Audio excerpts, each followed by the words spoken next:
ஓம் ஸ்ரீ சாய்ராம். ஜூலை 23, 2024. சுவாமி வழங்கும் இன்றைய அருளமுதம்.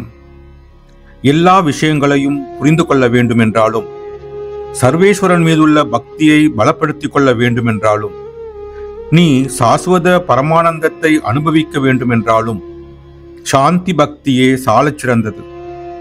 ஆதி அந்தமில்லா சாந்தியின் தூதுவராக ஆக வேண்டும். அதன் மூலமாக பிரபஞ்சத்தில் இருக்கும் உயிரினங்களின் மீதும் சாந்தியை ஒளிரச் செய்யுங்கள்.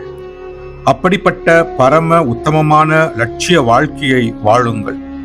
யார் எப்போதும் திருப்தியாகவும் ஆனந்தமாகவும் இருக்கிறார்களோ அவர்களே சாந்தியை பெற முடியும்.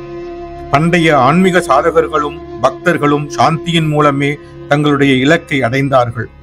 ராமதாஸ், துக்காராம், கபீர், தியாகராஜர், நந்தனார் போன்றவர்களுக்கு அவர்களின் அவமானம், சித்திரவதை மற்றும் கஷ்டங்களை சகித்துக் கொள்ள தேவையான மன உறுதியை சாந்தியை கொடுத்தது.